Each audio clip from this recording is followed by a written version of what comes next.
와, 칠레 대사님 디플로마 토크 출연 성사되었습니다. 박수!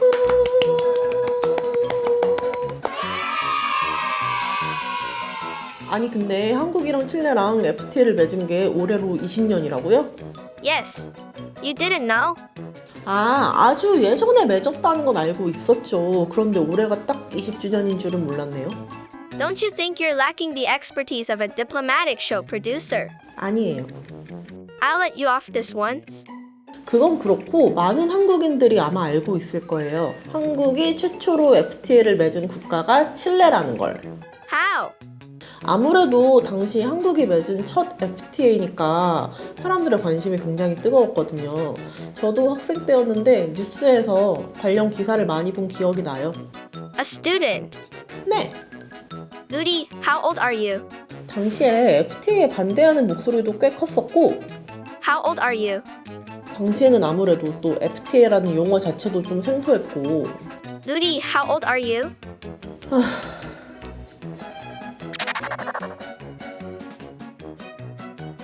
Oh, why aren't you talking about the most important part of the email?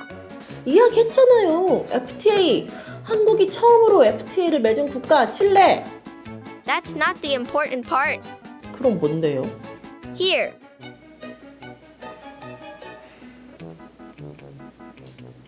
Do you agree? 맞네요. 아마 톡톡님 보고 싶다고 이렇게 직접적으로 이야기하신 대사님은 처음인 것 같은데요. Is it? 아 뭐예요 톡톡님, 인기를 좀 실감하시나요? I guess I'm really popular. 안녕하세요 여러분, 대사관 전문 PD 나누리입니다. 오늘 저희가 다리가 되어 한국과 연결해볼 국가는 바로 칠레입니다. 아니 근데 오늘 칠레 관저에 같이 가기로 한 분이 있는데 왜 이렇게 안 보이죠? 이 근처에서 만나기로 했는데 이렇게 시간을 안 지키셔. 저기? 혹시? 분명히 저쪽으로 가봐요. 나 근데 진짜 왜 저러셔 진짜.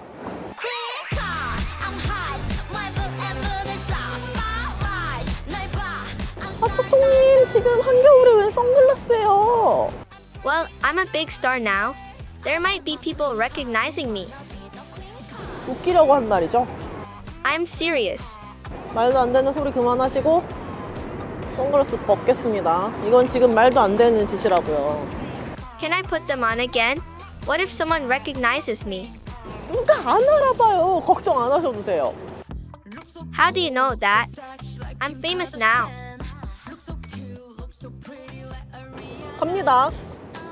갑니다. 가야 돼요. You're so mean. So, for the first time in a very long time, Tok and I set out to meet the ambassador.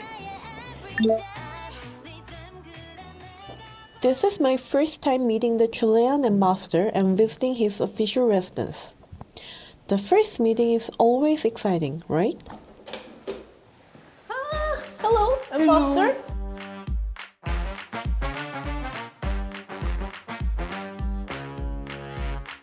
Toto, how are you? Yeah, I brought Tok. Hello, nice to meet you. I have a friend for him. He Really? can meet. Yeah. Really? You have a friend?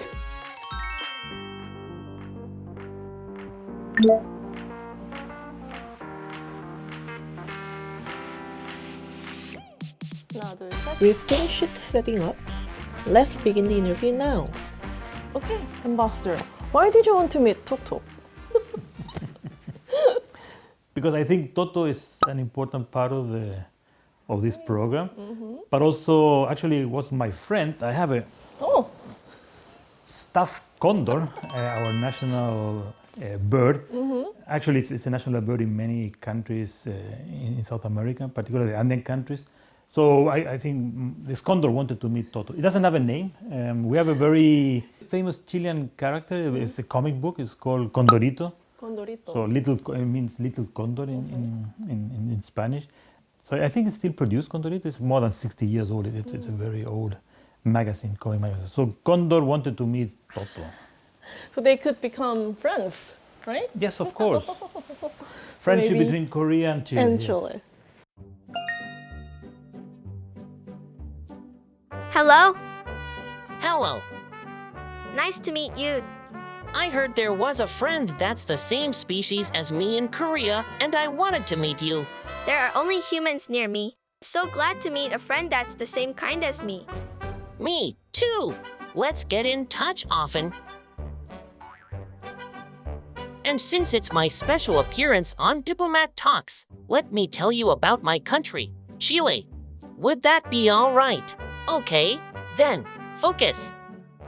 Chile, located in the southwestern part of the South American continent, is a long and narrow country that is 4,270 kilometers long and 175 kilometers wide.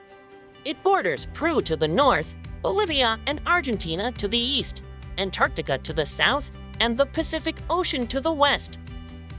Chile can be divided into 5 regions according to its geographical characteristics. The north is home to the world's driest desert, the Atacama, and is rich in mineral resources.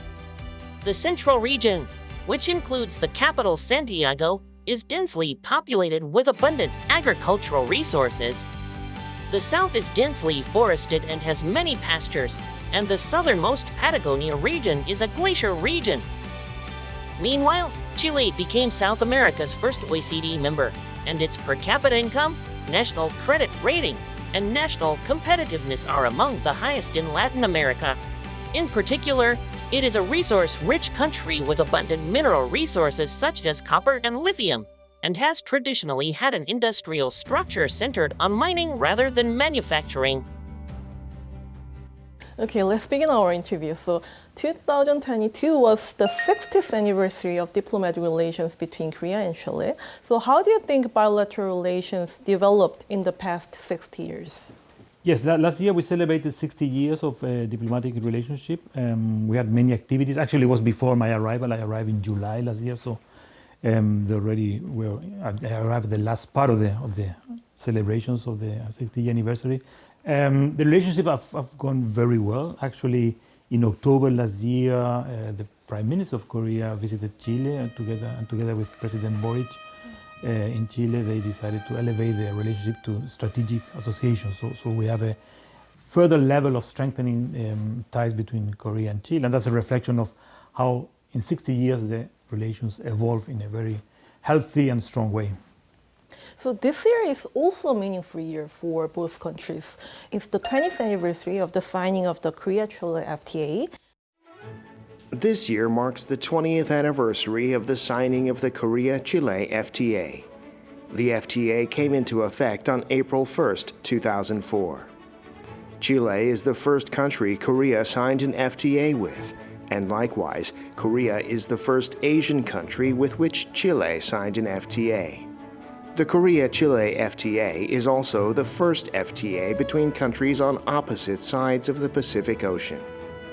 In order to actively respond to rapid changes in the global economy, Korea decided to pursue an FTA in 1998 and selected Chile as its first target country. There are 2 main reasons why Korea chose Chile as the first country. First, Chile had the advantage of being a base for Korea to expand its exports and investment in Latin America.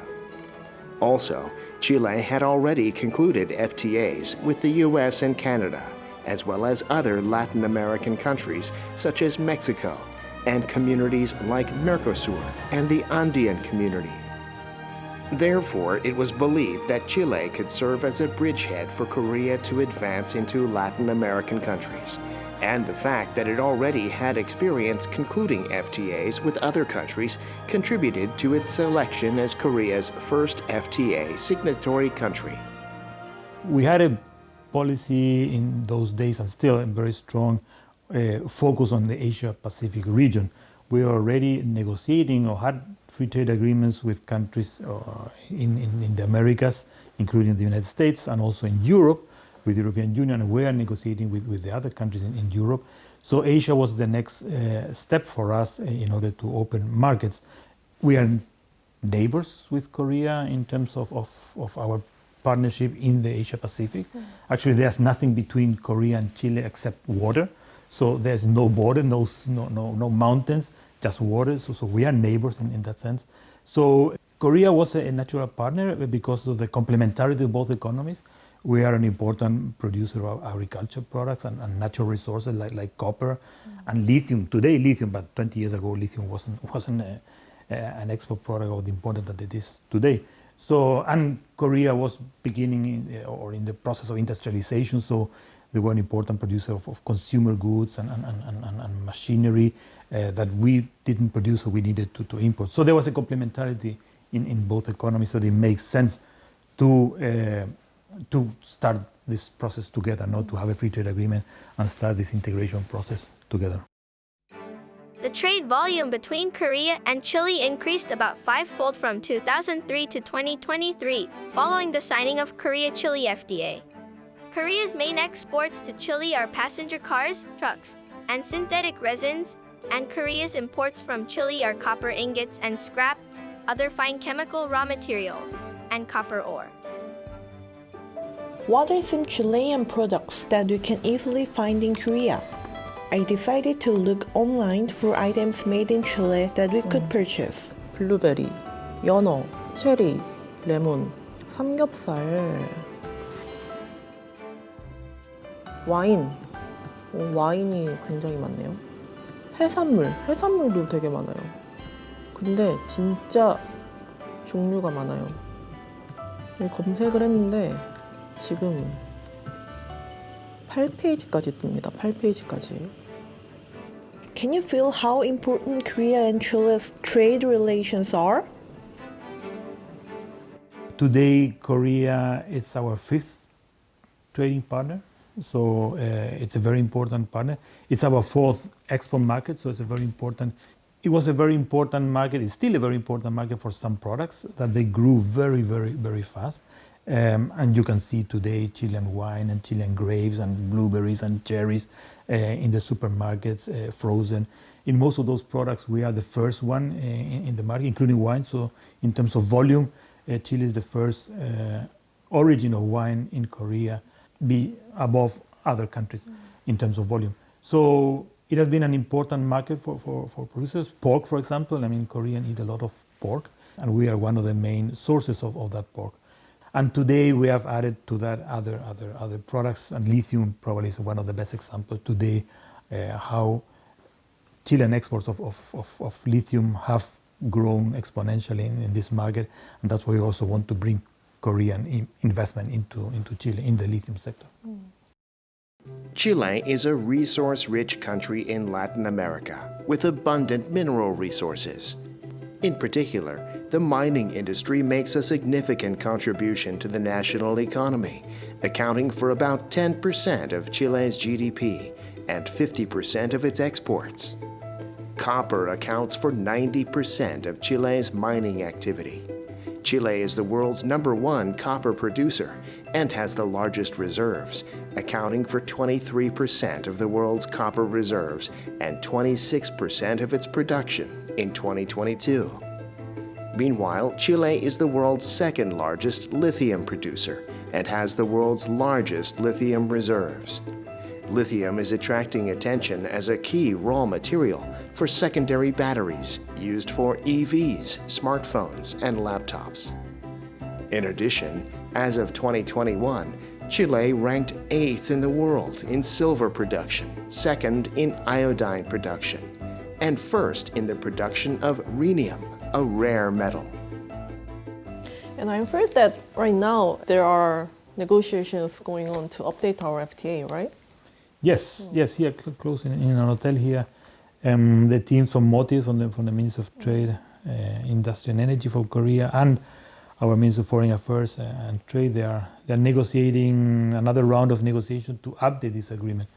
As we discussed, it's 20 years old. For a free trade agreement, it's time to look at the agreement, how we can update, how we can introduce new disciplines, how we can create a new framework for cooperation on economic and trade, looking into what the reality of the economy is today compared to 20 years ago. That is right. After Korea and Chile declared the start of negotiations to improve the FTA in November 2016, they began full-scale work to revise it, starting with the first round of negotiations in 2018. and we were able to take a peek at the 8th round of negotiations held in Seoul from November 29th to December 1st. During the negotiations, I was able to briefly talk with the chief delegations of both the Korean side and Chilean side. on agricultures. 그 어떤 부분에 있어서의 개선이 지금 필요한 건지. 네. 칠레가 아무래도 20년 전에 체결된 FTA이다 보니까 그 이후에 변화된 통상 환경을 반영하는 거에는 조금 부족한 측면이 있었습니다. 지금 우리나라 같은 경우는 최근에 이제 문제가 되는 부분이 그 어떤 자원 전쟁이라고 말할 정도로 그런 광물 자원을 이런 좀 안정적으로 확보하는 게 굉장히 어려운 문제가 되고 있지 않습니까? 그래서 우리나라 입장에서는 그런 핵심 광물이나 자원을 칠레로부터 좀 더 원활하게 가져오고 그런 비즈니스 환경을 안정적으로 만들어주기 위한 그런 내용들을 협정에 좀 우리는 반영을 하고 싶다라는 생각을 가지고 있고요. 그 외에도 어떤 디지털 무역이 많이 지금 발전하고 있지 않습니까? 그래서 우리 어떤 K 컨텐츠, 드라마라는 이런 것들도 이제 칠레에서도 좀 관심을 갖고 있고 음악이라든지 그래서 디지털로 이렇게 수출할 수 있는 그런 디지털 교육을 활성화하기 위한 그런 규범도 필요하고 또 이제 우리가 지속 가능한 어떤 경제 성장을 위해서 노동이라든지 환경 이런 규범들이 많이 예전보다 강화가 되고 있는데 그러니까 그런 어떤 그 규범 수준을 올리는 거 이제 그런 것들이 주요한 이번에 협정의 업그레이드 작업 중에 일부분이 되고 있습니다. So these negotiations are to update our conditions of FTA, right? So why do we need this kind of update? First of all, we need to, for Chilean side, we need an update in terms of market access on agricultural goods. Because when we negotiate 20 years ago, so we have pending a very important part of the agricultural products without any preferential treatment. So today for Chile it's important to move and to reach some preferential treatment from Korea. But at the same time, so we are working on a commitment or a provision about intellectual property rights, in labor, in environment. So there are other discipline that in some cases is not directly relationship with the trade, but we have some connection with trade. We are negotiating a chapter related to gender and trade. So there are some. The challenge for global trade today is to be more inclusive. We hope that the ongoing negotiations for improvement will result in a better agreement that will bring mutual benefits for both sides. So in April, Chile's energy minister visited Korea, and I heard that he particularly emphasized cooperation in the hydrogen field. So what policies does the Chilean government have regarding hydrogen? According to international studies, I mean, this is not what we are saying. Chile has one of the biggest potential of becoming an important producer of green hydrogen because the availability of clean energies in Chile, mainly in the north it's sun and in the south is wind. So having this green energies coming from the wind and from the sun, we have a big potential there to produce clean energy and from that to produce green hydrogen or green ammonia. That's the easiest way to transport hydrogen. Chile has natural conditions for the development of new and renewable energy. Thanks to the world's longest coastline, high solar radiation in the northern region, abundant wind flow in the southern region, and dense volcanic terrain, it is suitable for producing a variety of renewable energy, such as solar power, hydroelectric power, and wind power. In particular, the Atacama Desert area in northern Chile has the highest solar radiation in the world and is more advantageous for installing solar power facilities compared to mountainous areas. Meanwhile, transitioning from fossil fuel-centered to renewable energy-centered power generation requires enormous mineral resources. Among them, the mineral with the greatest demand growth potential is lithium. Chile is known as the country with the world's largest lithium reserves and the second largest lithium production. Minister Pardo was here, Minister of Energy of Chile was here in April. He spoke with Korean companies interested in green hydrogen, both as consumers of green hydrogen, for example, for the steel industry in Korea, and also for Korean companies who want to invest in the green hydrogen in Chile. It's still an industry in the initial phase of growth. There's a lot of technological challenges for hydrogen. There's a lot of also institutional challenges.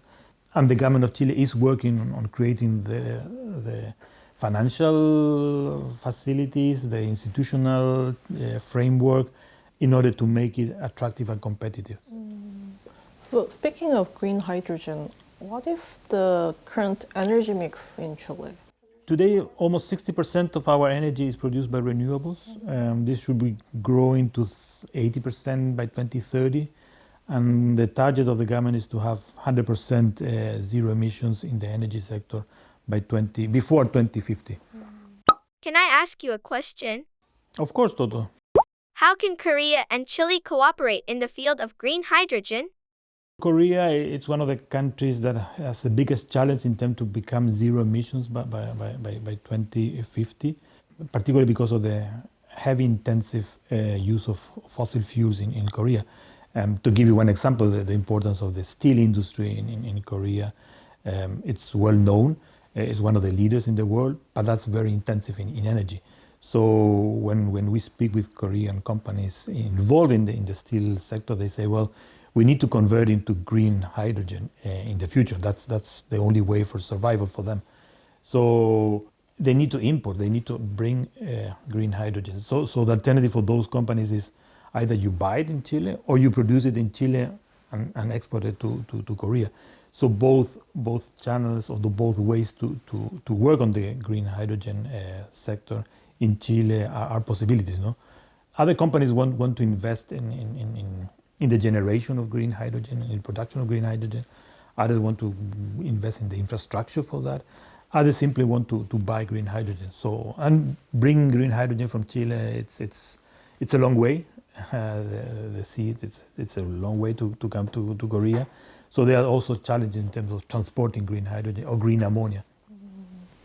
So at the summit held in November, President Yoon said that he wants to establish a key mineral partnership with Chile.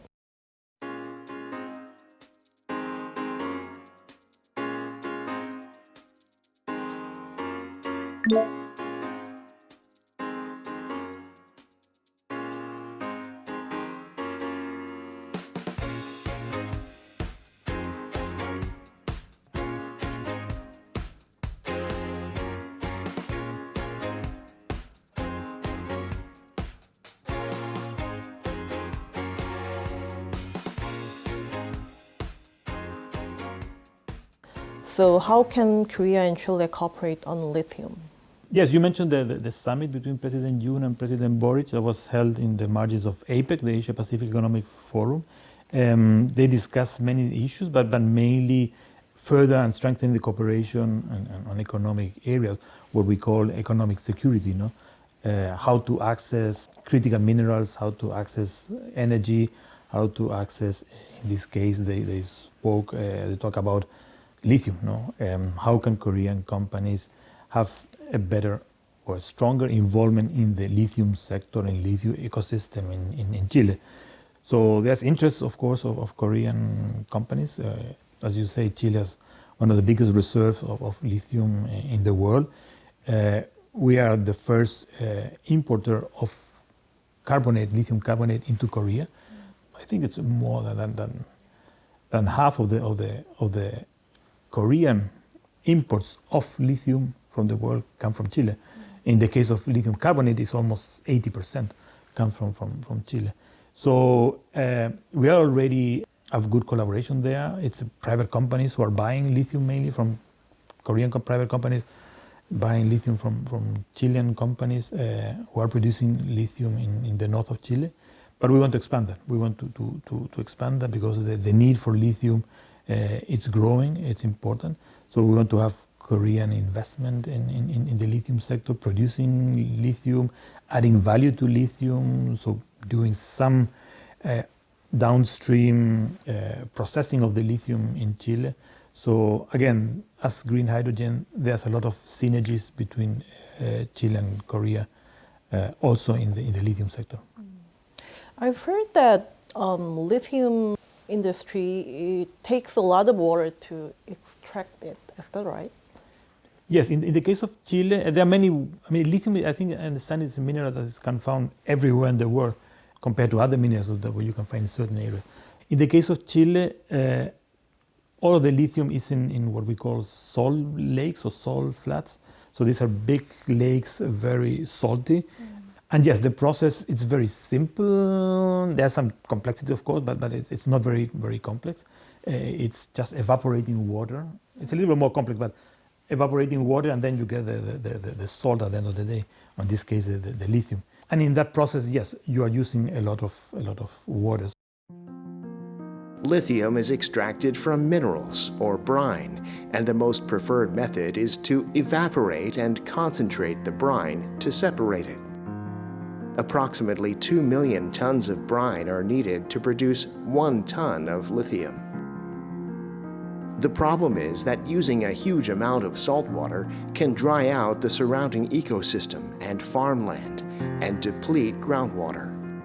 Also, water shortages and pollution problems may worsen as freshwater and groundwater mix. As such, conflicts are erupting in each lithium production region. In Chile, when a mining company expanded its mining areas without government permission in 2019, local residents responded by blocking roads and going on a hunger strike. In 2022, the Chilean government filed a lawsuit against Albemarle, the world's #1 lithium producer, for excessive saltwater extraction.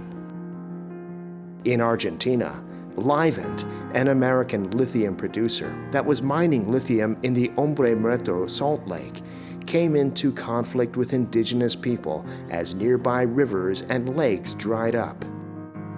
In Nevada, USA, when Team's buckwheat, an endangered species in bloom near a lithium mine, withered overnight, environmental activists believed that lithium mining was the cause and filed an emergency petition to protect the endangered species. So one of the pillars of the national lithium strategy in Chile is to how we can produce lithium in a more sustainable way. That implies more technology, new ways to mine lithium in salt beds, in salt flats. In other words, using less water. So universities and research centers and other countries are working on that. So we need that technology also. So new extraction of lithium in Chile will have to take into consideration this important factor, no? That the lithium extracted out of water. And associated to that also is the relationship with the communities, no? The salt lakes in Chile are surrounded by communities, small rural communities. This is very high in the mountains in the Andes where condors live. So also these communities are very much affected by not only by the transit of trucks and what it means to have a mining operation, but also because of the use of water or the discharge of water. So another pillar of the national strategy is also you have to take into account the communities. So every new project will have to take new technologies in order to conserve water, not waste water, and second also to have a very strong link with the communities and get them involved in the process. So we talked about the economic cooperation and energy cooperation today, but is there another area that you want to see more cooperation in the future? With Korea, when we start the interview, we have 60 years of diplomatic relations, and it goes well beyond trade and economic. It's an important factor, it's an important component in our relationship, and that's what I do most of my time in the embassy. But we also have other areas of cooperation. And I show you the photo of our mascot at the embassy. That's right. There is a mascot of the Chilean embassy. Let me briefly introduce you.